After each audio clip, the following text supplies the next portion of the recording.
Hello guys, તો કેમ છો બધા? મજામાં? સવાર થઈ ગઈ હતી અને સવારના વાગી ગયા હતા 11:30, કારણ કે હું આજે ગઈ હતી બારે 10 વાગે, તો 11 વાગે તો આવી અને અત્યારે 11:30 થઈ ગયા છે અને મમ્મીએ બધું રાંધી લીધું હતું.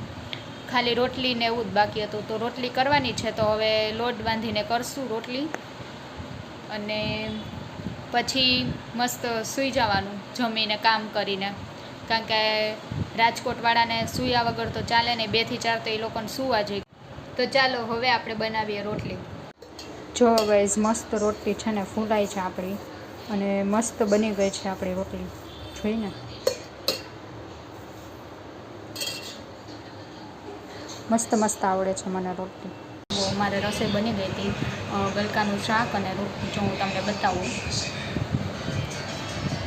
શાક છે, બહુ મસ્ત શાક બન્યું છે, અને આમાં છે રોટલી જે અત્યારે મેં બનાવી, અને હવે થોડીક વારમાં જમવા બેસવાનું છે. મસ્ત મજાના પાપડ શેકી લીધા છે ને હવે આપણે બેસી જઈએ જમવા.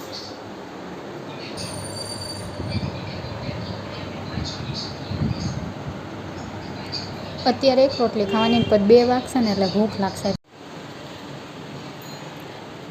5 વાગી ગયા હતા અને આપણે તો ગુજરાતીમાં કેવું કે બપોરે 2 થી 4 તો સૂવાનું જોઈએ. ગમે એટલું કામ હોય ને તોય બધા સૂઈ જાય, કે 2 થી 4 તો સૂવું જ પડશે, કમસે કમ 1 કલાક તો સૂવું જ પડશે, કામ બધું પછી એમ.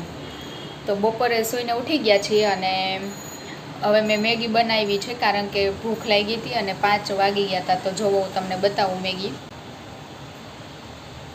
મેગી બને છે, મૂકી છે, પછી ખાઈ લેશું, પછી રાતનું પાછું જમવાનું કંઈક બનાવશું.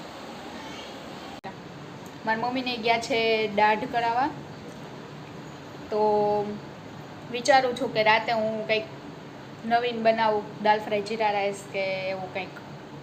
તો જોઈએ હવે આજે શું બને છે. જો ગાઈઝ, મસ્ત મજાની મેગી બની ગઈ છે. જો હું તમને બતાવું, મને રસાવાળી મેગી ભાવે એટલે મેં કરી છે રસાવાળી મેગી. જુઓ ગાઈઝ, આજે રાતે છે દાલ ફ્રાય અને જીરા રાઈસ, જે હું બનાવવાની છું.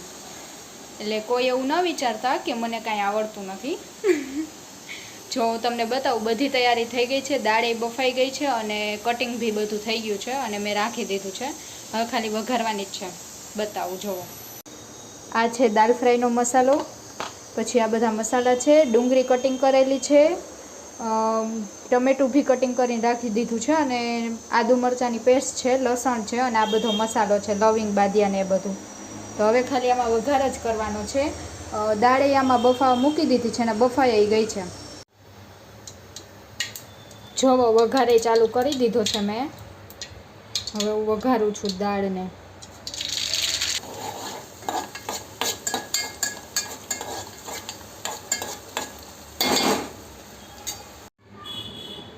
જો ગાઈઝ, મસ્ત મજાની દાલ ફ્રાય તૈયાર થઈ ગઈ છે.